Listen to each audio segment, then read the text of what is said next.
I'd like to welcome everyone to the Thursday, July 17th meeting of the Independent Citizens Referendum Oversight Committee.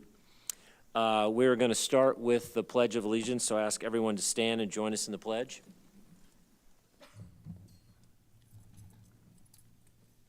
Pledge allegiance to the flag of the United States of America, and to the republic for which it stands, one nation, under God, indivisible, with liberty and justice for all. I know that one. So I would like to welcome everyone, members and guests. I think we have Deputy Superintendent Whitehouse here on behalf of the interim superintendent.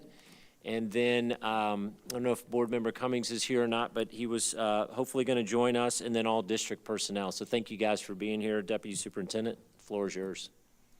Good afternoon. Thank you, Chair, and thank you, committee members. I appreciate you all being here this afternoon. I want to take a few moments before we get started just to highlight some of the successes we've had from the 24-25 school year as we wrap up and look forward for a new school year for us. I'm sure you heard the news that our district grade has improved to a B grade for this year, so we are definitely excited to see that positive trend. We know we have a lot of work to do still this year, but upward momentum is upward momentum, and we're excited about that. We had 5 schools that maintained an A grade this school year. We had 10 schools that improved a letter grade this year, including Bellevue Middle School and Osceola Middle School improving to an A grade this year. So excellent work from all of our staff at all of our schools and the success they saw this year. And all that, of course, is not possible without community support. Even though we're talking with the referendum about very specific programs, all of it factors into the success of our schools, whether it's PE, the arts, our career and technical education program. The access to all those programs yields the success that we see for creating well-rounded students in all of our schools. We also had our advanced placement results come in this summer. We're really excited about the results from that for our schools.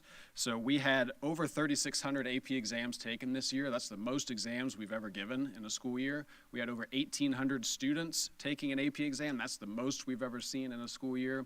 And of that, 69% of those exams earned a 3 or better, which means 69% of the exams taken were passed and college credit was earned for those. That's 7 points higher than the prior year. And that's the 4th year in a row that we've improved both our number of students taking exams and our pass rate on the exams. So that's a testament to the hard work of our teachers for creating greater access to some of these programs, but also continue to raise the bar of success for our students. So we're very proud of all that work. And actually 14 of those exam categories, subject areas, exceeded the global pass rate. So our teachers did some phenomenal work this school year. We certainly want to thank all of you on the committee for your continued commitment and support to the work that we're doing here with the referendum and our schools in general, and we certainly look forward to continued success in the coming school year. I'd also like to thank our team this afternoon that's going to be sharing some of the highlights with you. We've got a lot of exciting information to share as we wrap up our school year in each of these areas, and I thank them for their hard work. So at this time, I will turn it over to Ms. Boston Ellis, who can... No, that's great. Before that, we have a couple of house cleaning items, so Absolutely. Thank you so much. Yes, and sir. then before we get to Ms. Boston Ellis, let's do a quick roll call. Melanie, if you don't mind. Okay. I think it'd be easier if we just said our names. That 'cause sounds perfect. I've got a big list, and obviously we just have the 5 of us. Yeah, that sounds good. So, Melanie Lyser. Jennifer Eggers. Ken Osley. Lloyd Magwood. Yes, Bobby. Okay, with 5, do we have a quorum? Okay, good. Yes. All right.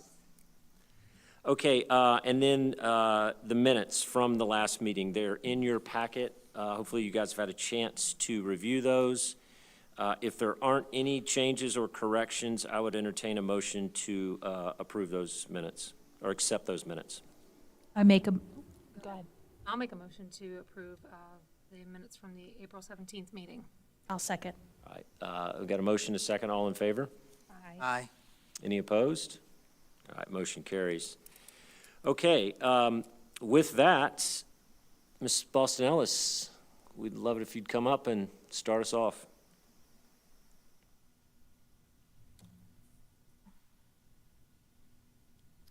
Good afternoon. Good afternoon. Good afternoon. As usual, I come with a lot of friends to help you understand what we're doing with the referendum funds. And in addition to myself, we have Brooke Hutto, who is not only going to speak on the visual and performing arts, but also she's going to speak for Ms. Corneliuson, who is our coordinator of education. Kathy Oddie, the coordinator of career and technical education. Bragan Hughes, our coordinator of media-related instructional services. And Twyla Tufts, who is our program specialist for professional leadership and learning.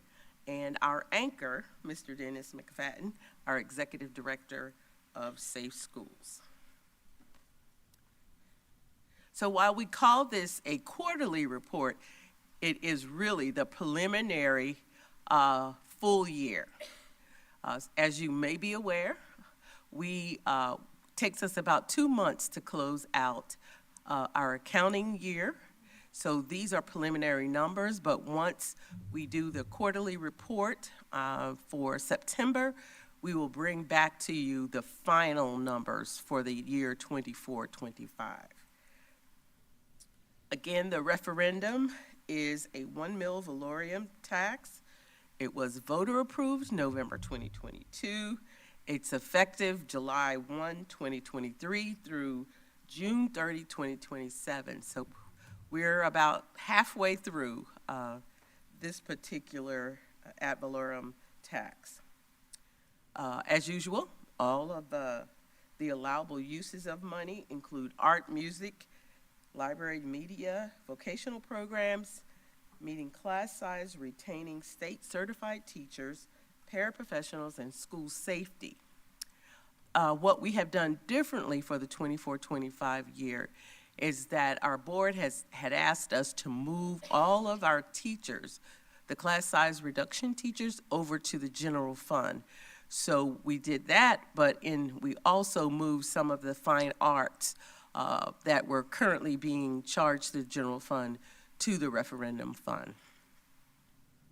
But as of the preliminary June end, all the way through from 2015-16 to 24-25, and we're using the budgeted number there, we've received $235.8 million.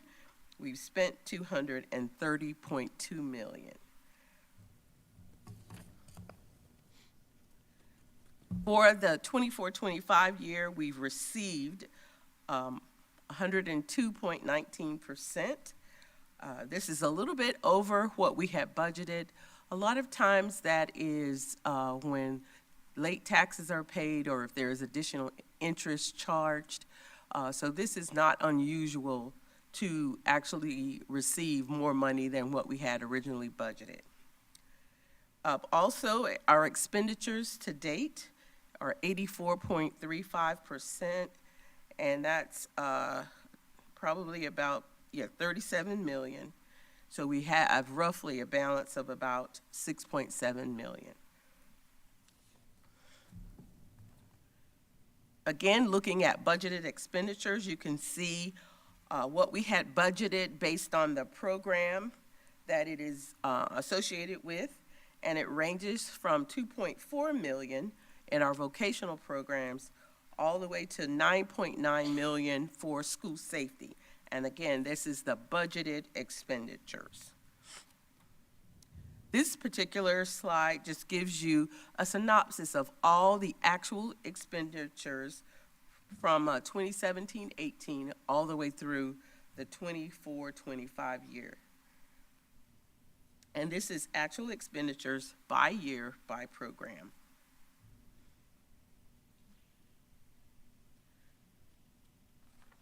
The ending fund balance at 23-24, which is carried over to the 24-25 year, was $11.8 million.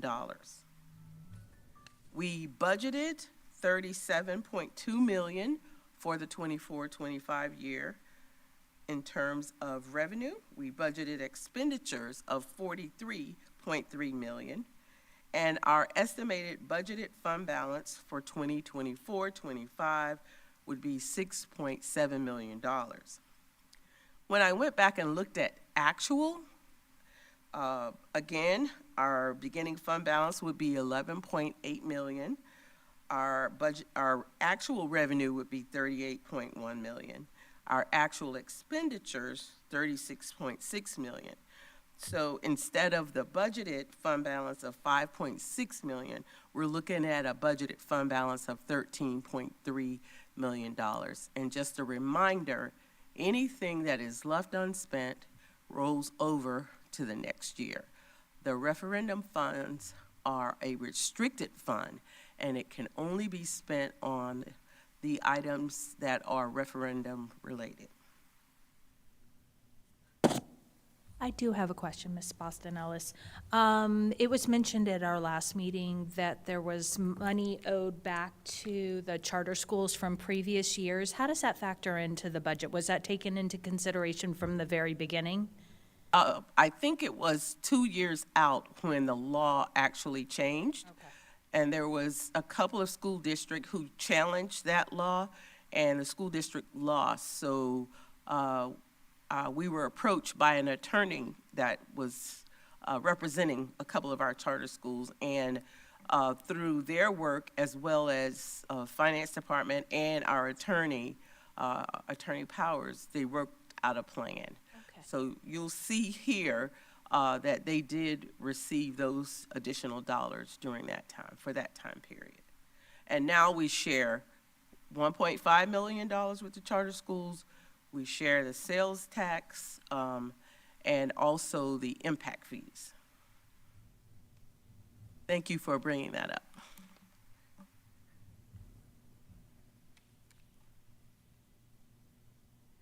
Okay. We'll begin looking at all of the different programs. The first set of slides deal only with the general fund and our school district dollars. We'll look at the charter schools a little bit different.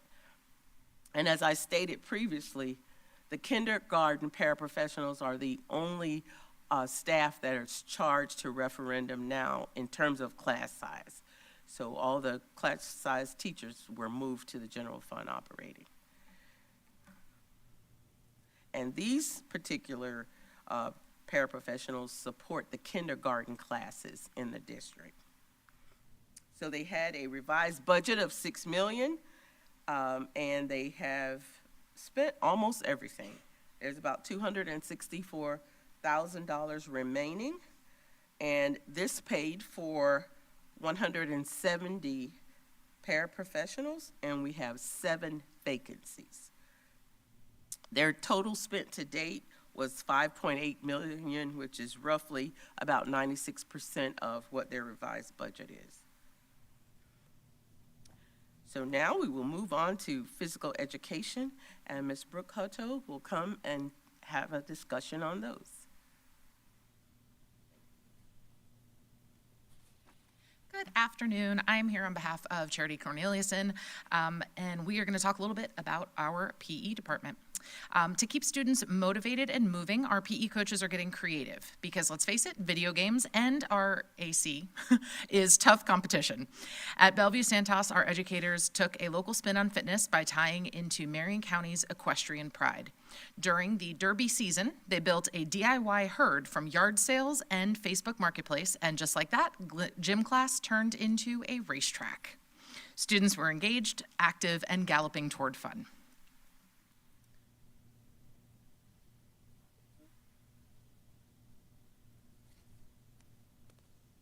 Did I go too far? I don't even know if it's clicking. Here we go. All right. So we have every year, we have our elementary track meet. And this year, after a 2-month weather delay, our annual track meet crossed the finish line post-testing, and it was well worth the wait. Hosted at Forest High School, this exciting event gave young athletes a glimpse of a real high school track meet experience. Students from across Marion County came to race, showing off months of training, commitment, and focus. But this meet was more than athletic achievement. It was a celebration of hard work in the classroom and good behavior. And for many, it was the ultimate reward for staying on track, both academically and personally.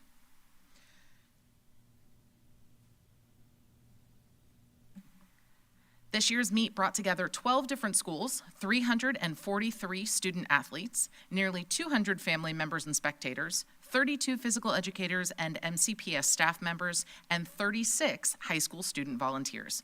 The success of this event is a true testament to the hard work and dedication of the entire team. Not only did elementary students have a chance to showcase their athletic skills, but high school volunteers also gained valuable experience as mentors and event coordinators, playing key roles in managing a large-scale athletic event.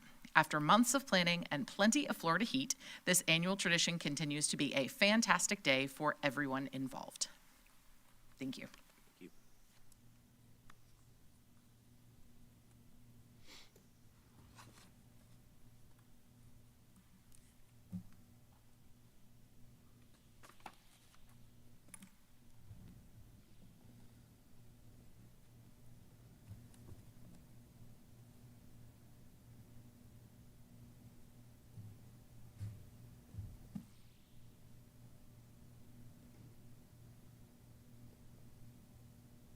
It's always the clicker.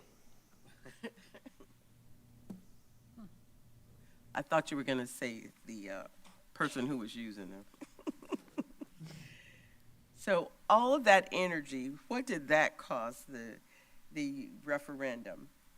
They had a revised budget of $9.6 million, and they spent most of that budget, with about $192,000 remaining, covered the cost of 104 PE teachers and 28 PE technicians.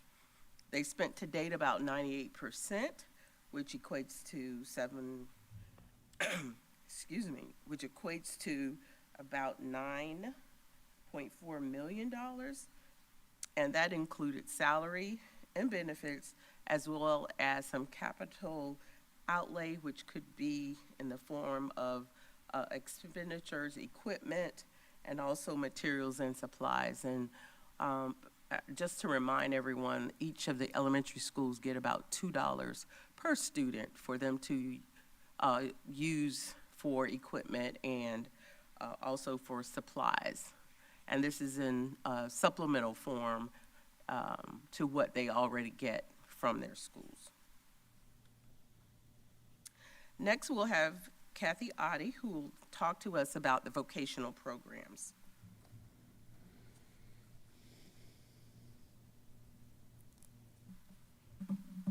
Good afternoon. We are fortunate to offer 40 different CTE pathways to students that encompass 14 career clusters ranging from health science to engineering.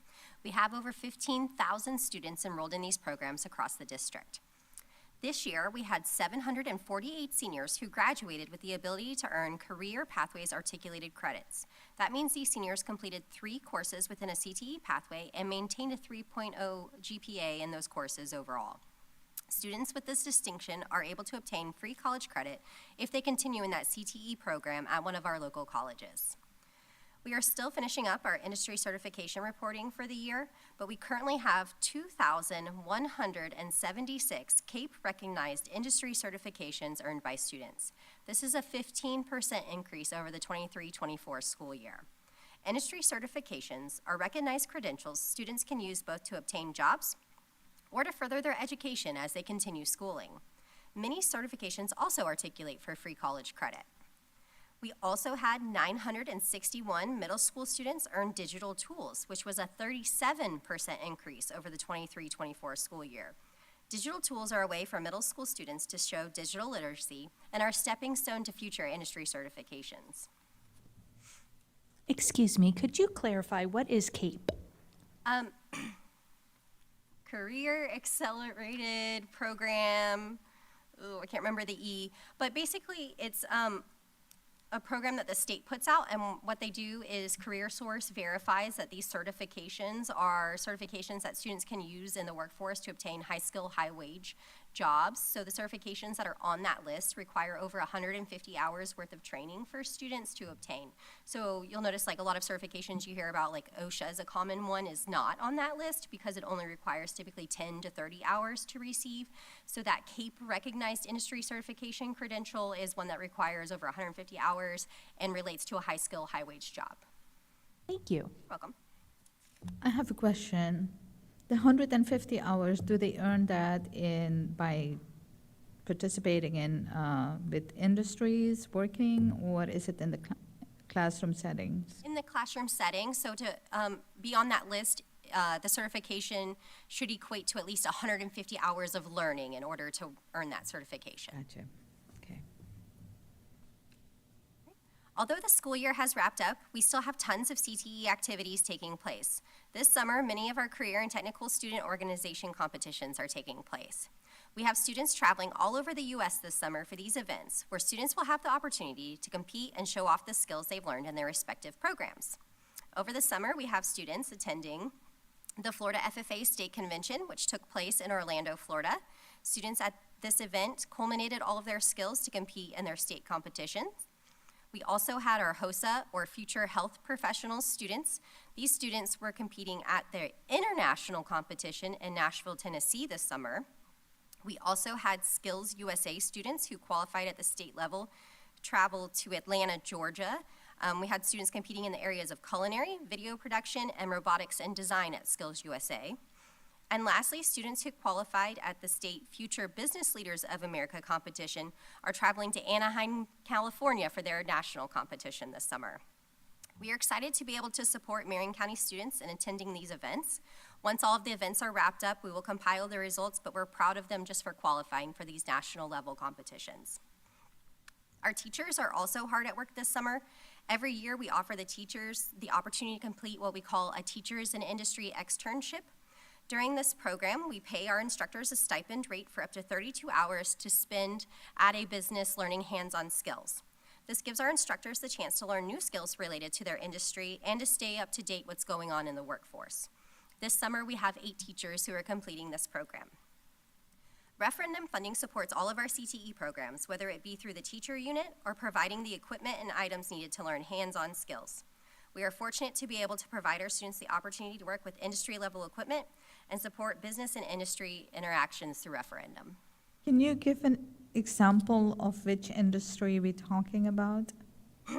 Yeah, so it depends on what the teacher teaches. So within our CTE programs, we had an agriculture teacher who did an internship, a horticulture internship with WEC. Our business teachers will typically go to a business office setting. Sometimes our engineering teachers will go to places like Lockheed Martin. It depends on what subject they teach, and then we send them out to, we actually allow them to choose what business they'd like to go to learn more about in their area. Gotcha. Thank you.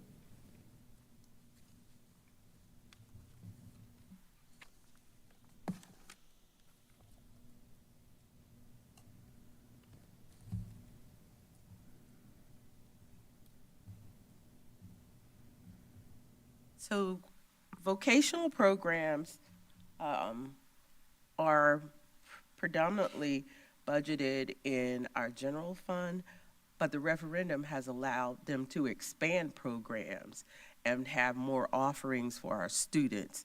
So this is very, very important to the school district. Their budget was $2.4 million, and they spent the majority of those funds, albeit $170,000. The referendum funds, actually 20 teachers, but we had 19 that had a fill position and 1 vacancy. They've spent to date 92.88%, and when you see utilities, people always ask about that. That's how we record fuel when there's a field trip or a trip where we need to use the buses. As you can see, a lot of their funds that are just not salary and benefits, but a large portion of their budget is capital outlay. A lot of the equipment that they use is very expensive, and so again, this is why it's so important to have the referendum funding. It just opens the doors for our students. Next, we'll have Bregan Hughes, and she'll speak to library media. Just a reminder to the board, they have some of the capital outlay expenditures, so we can look at them.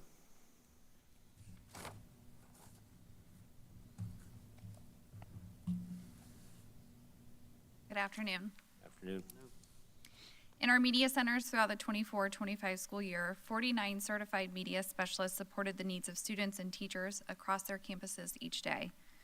On a monthly basis, our media specialists came together to receive professional development and collaborate with their colleagues to create innovative and special learning experiences for everyone on their campuses. Media specialists were trained on updates provided by Follett, Destiny, and WorldBook throughout the year. Through conversation and collaboration, our media specialists worked together to best support the needs of each of our varying student populations, always keeping in mind the focus of building a love for literacy, starting with even our youngest learners. Media specialists at each school celebrate the love of reading in a variety of fashions, from reading a theme to opportunities to earn books for the number of words read. Our media specialists are creative and keep students engaged in reading throughout the year. At the end of the school year, Lake Weir Middle and Forest High Schools hosted district-wide book bowl challenges. The students who participated read the books included in the Sunshine State Reader book list that is published each year. Students worked in school teams to compete against one another to show who knows the best about each book. Winners took home the traveling trophy that goes from winning school to winning school each year. Along with school-based reading initiatives, Beanstack challenges, and cultivating a culture of reading, media specialists also discuss circulation data collection throughout the school year. Shown on the slide is a year-over-year comparison of circulation data for each grade band. As you can see, the number of checkouts from the 23-24 school year to the 24-25 school year increased by approximately 40,000 checkouts. As we continue planning for the 25-26 school year, I look forward to discussing how we can continue to support reading and checkout rates at each of our schools.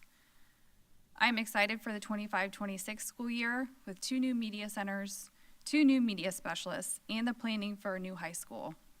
Our media specialists play an important role on our campuses, and they continue to be thankful for the referendum dollars that support their positions, as well as their space on their campuses. Thank you. Thank you.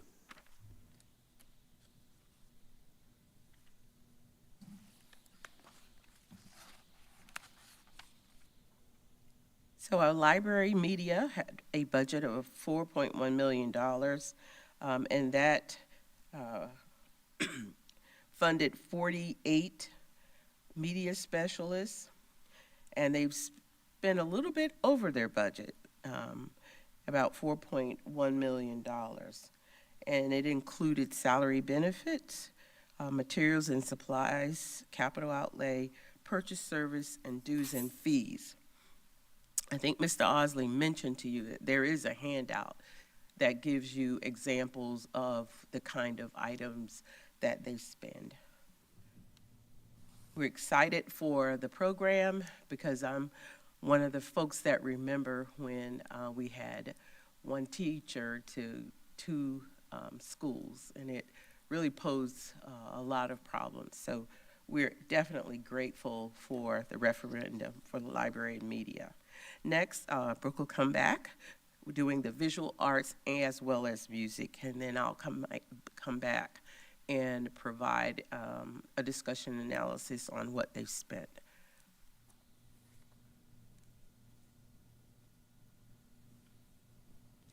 Hello again. The fourth quarter of the 24-25 school year was an exciting one for our MCPS Fine Arts program. In the visual arts, we concluded the year with the Young in Art program held annually at the Appleton Museum. The program features 6 pieces from each K-12 art teacher, totaling over 342 pieces of art on display. The works are on display in the education wing and the auditorium for about a month, and we have an open house for families to visit and view the artwork. This is another wonderful example of how important our community partnerships are to promoting the arts in Marion County. The image in the middle that you see is of Miss Sarah Cox from Osceola Middle School. She was our Art in the Capital winner for this year. Her artwork was selected by Marion County art educators to represent Marion County and was on display in the Capitol Rotunda during this year's legislative session. Finally, we held our annual Superintendent Art Show at the Appleton Museum. Pictured here is Abigail Schenk from Hillcrest School. Her artwork was one of the 54 honorees who were on display at the Appleton. And then they were also recognized at a reception that we had in April. In the performing arts world, we held our Marion All-County High School Band at the Riley Art Center with 110 students representing all of the high schools in Marion County. They were thrilled to have as their clinician Dr. Ralph Jean-Paul, Assistant Director of Bands and Director of Low Brass at FAMU. This event is an amazing way for students across the county to connect with one another and play higher-level music literature, challenging themselves and their musical growth. This year, we also held our first annual Elementary Orff Day at Reddick Collier Elementary with a guest clinician, Ms. Rosemary Pillanero from Lady Lake. 32 students from 12 schools were able to sing, play, dance, and create while experiencing the Orff approach. It is a dynamic, child-centered music education philosophy emphasizing active participation, creativity, and the integration of music, speech, movement, and drama. They concluded their day with an informance, which is an informative performance, for their friends and families. And we're looking forward to our next Orff Day, which is going to be held this year on October 17th. This year has been a wonderful showcase of talented artists, musicians, dancers, and actors, and I wanted to present to you a brief wrap-up of the amazing district and state accomplishments of our students this year.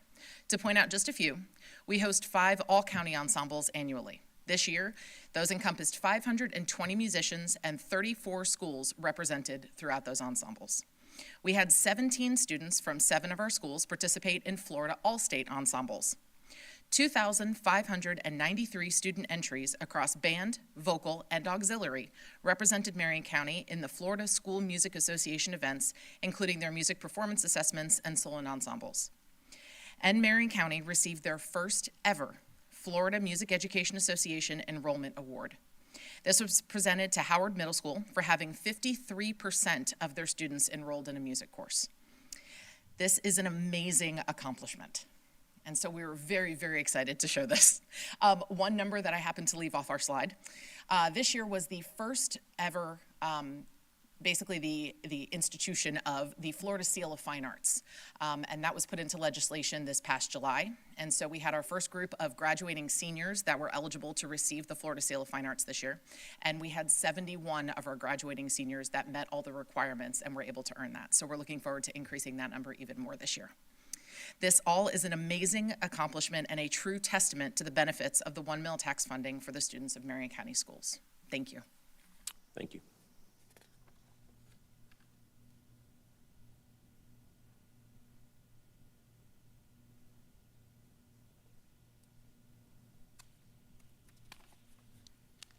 Okay, for the art,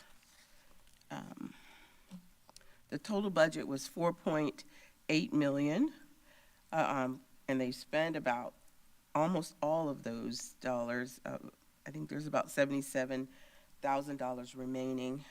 Covered the cost of 53 teachers, 0.5 of the coordinator, and 10.5 paraprofessionals.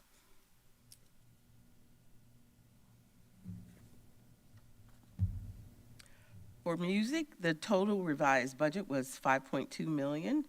And they've spent about 97% of that budget, about $153,000 remaining, covering the cost of 56 teachers. They had 1 vacancy, 0.5 of the coordinator, and 11.5 paraprofessionals. Now we'll have Ms. Twyla Tufts come speak to us about professional leadership and learning.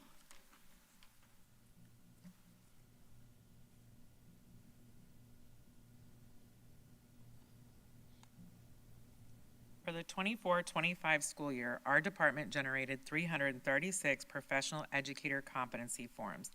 These forms are generated after 2 years of participation in our district induction and mentor program and as one of the steps towards earning a professional certification. 95% of the PEC participants in the 24-25 cohort met the requirements and PECs were submitted to the state. 5% will continue a 3rd year in the monthly professional learning with a site-based lead to strengthen the skills to earn their PEC this year. When you look at the visual image, this is our projection for 25-26. We're projecting 406 participants. This year, the amount of novice educators is 7%, and the amount of early career, which is years 2 to year 5, is over 80%, which is a testament to how well we're doing in retaining our early career educators or our novice educators, new teachers, through the induction and mentor program. So I was excited to share that.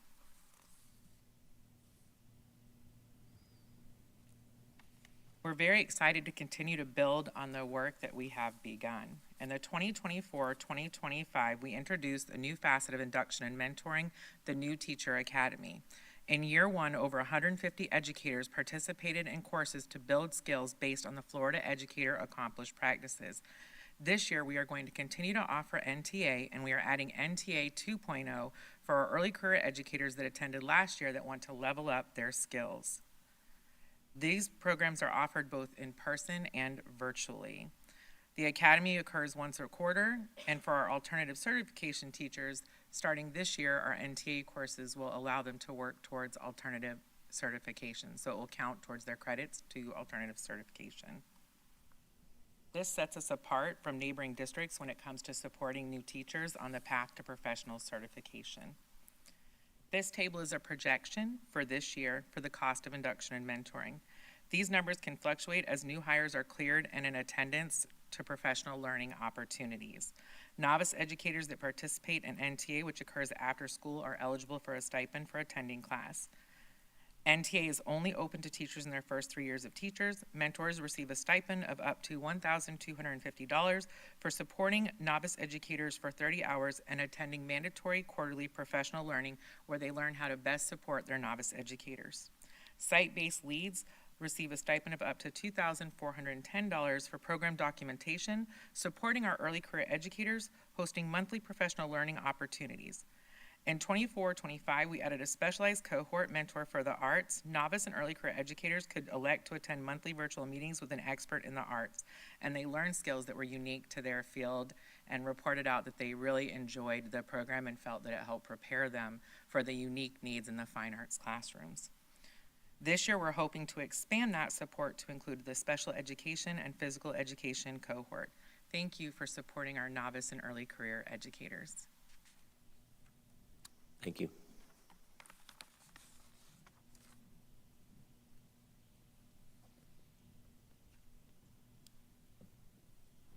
The professional development budget was about $627,000, and they've spent about 60% of that budget. As Ms. Tufts explained, there is a lot of activity going on in the summer, so we expect to see some more stipends that we'll have to pay and accrue back to June within the next 2 months. Our last subject is school safety, and it will be led in this discussion by Mr. Dennis McFadden.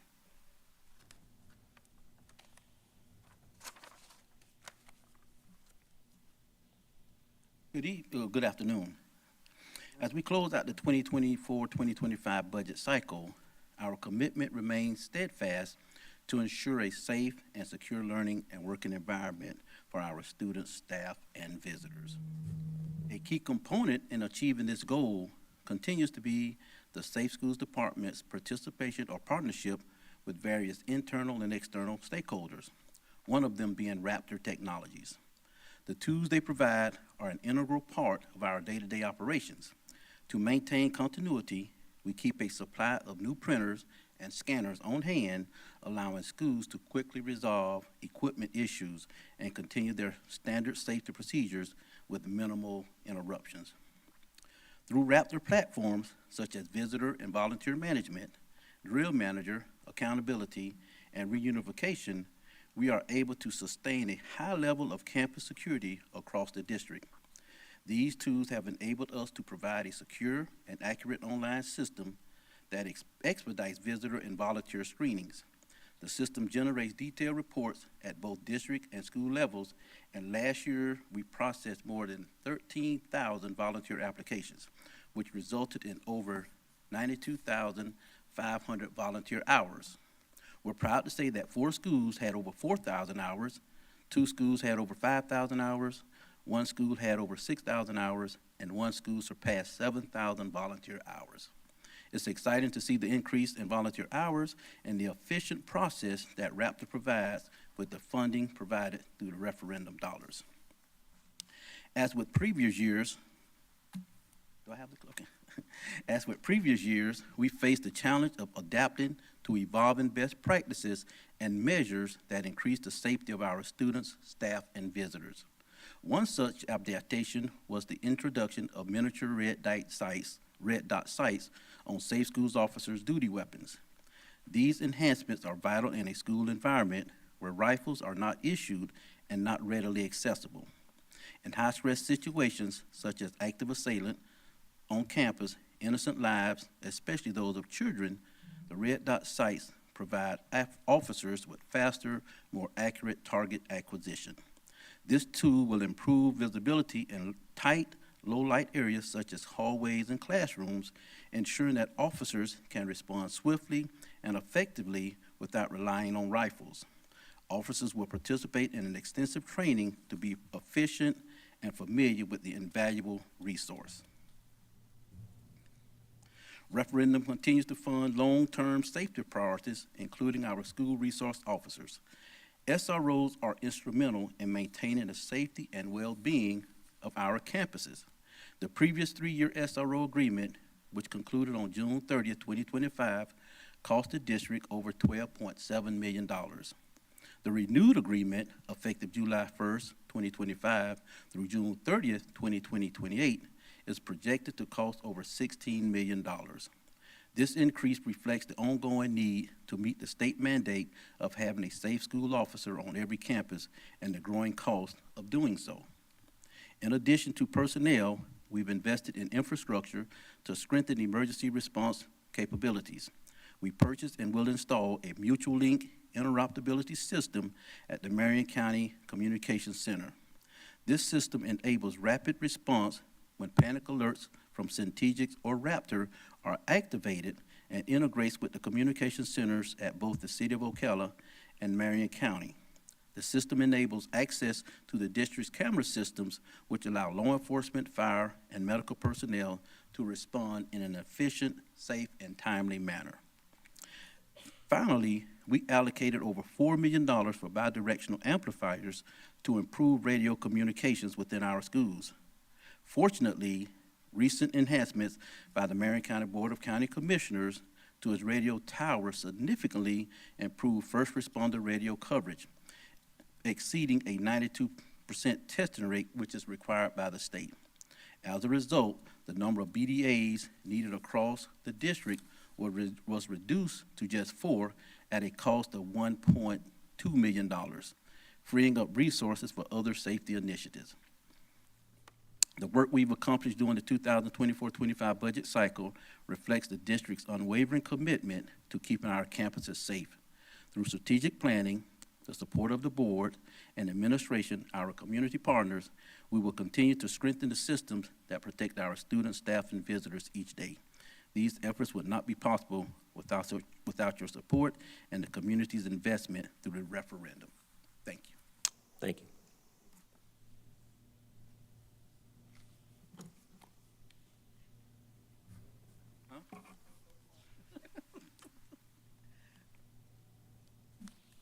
I was teasing Mr. McFadden when we got the report about the expenditures.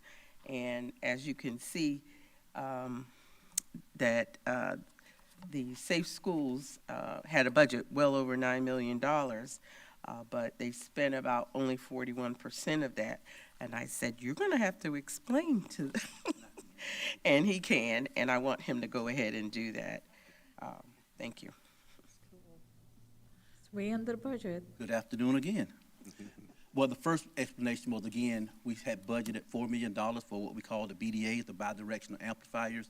And again, when the county commissioners came out of Board of County Commissioners, they upgraded their radio systems. And basically what happens is when law enforcement, fire, medical, my team go into a building, a school building, and try to use the radio, as what happened in Parkland, there was no response. The radio system inside of the buildings, with the steel, the brick, the concrete, wasn't allowing the signal to go out. So in this case, the county improved the tower system, which improved the radio system within our buildings. And we had essentially budgeted $4 million each year for over the next 4 or 5 years to put these bidirectional amplifiers in really every high school and a lot of our middle schools. But once they updated that radio system, what we had to do was pay a company to come out and do what they call a radio testing in all of our buildings. And we only had 4 buildings after the radio tower improvements by the county that didn't meet the testing. So that $4 million that we was going to spend ended up only costing us $1.2 million. So essentially, we saved $2.8 million by having the county upgrade the radio system. We also budgeted about $800,000 for some new cameras for our schools. One of the things we talked about was when we first got here, when we first started this whole camera process, we were putting and installing cameras, and it was real slow process. And what we found out last year was we put so much strain on our technology department, asking them to install these cameras, and they done the best they could. But with new schools being built, all the different technology in the building of a new technology center, can't think of the name of it. They're building the technology building. Yes, technology building. It took up a lot of their time. So what we end up, that $800 and some thousand, they were only able to spend about half of that. So the remedy or the solution to that in the future, we hired a third-party vendor, Miller's Electric, and they're going to come in at a cost which we thought was going to be really expensive, but they do this all across the state, and they're the ones who's doing all of our access control and our camera system in our 2 elementary as well as our high schools, and they're going to come in and install those cameras, which takes a huge burden off our internal technology department. So in doing that, we weren't able to spend all of the $800-some thousand that we had allocated to the camera system, but we'll install them as we approach this new budget year. So the big hit was the savings of $2.8 million for the bidirectional amplifier. By all means, we want to spend the money, but in this particular case, not spending the money saved the district $2.8 million because the county and they're redoing the radio towers and the infrastructure actually saved us money. So we by no means want to over budget. It wasn't intentionally, but I think in this case, saving $2.8 million was worth the over budgeting.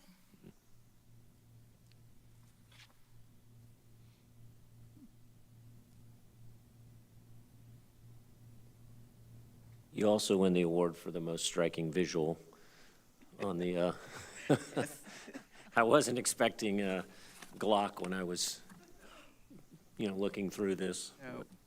You should have heard the conversations when they put the requisition in. We were talking about that. So if there are no more questions on the district, we'll move on to the charter schools, which we can go through pretty quickly.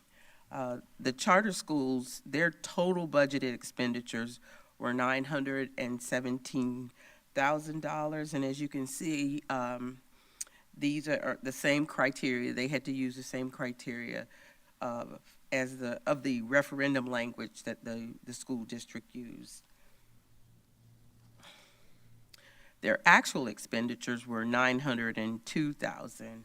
And within this actual expenditures, the amounts that they were due from prior years, that was a part of those dollars. So they did use funds for class size, about $89,000, and spend 100% of that. Physical education, they budgeted $225,000, and they spent about 98% of that budget. For art, they budgeted $60,000 and spent about 99% of that budget. In music, $107,000, and they spent to date the 100% of what they were allocated. Professional development, $142,000, and they spent 95% of that budget to the tune of $35,000. Their Safe Schools budget was $292,000, and they spent about 98% of that budget to the tune of $289,000. And as I stated before, they are eligible for all of our funding as well, impact fee, sales tax, and the 1.5 mil. Are there any overall questions? I don't think so. Okay. We do appreciate, and I know we say it all the time, but we really do appreciate your volunteering to be on this committee, and we're open to any questions that you have, not just at the quarterly meetings, but you can give us a call.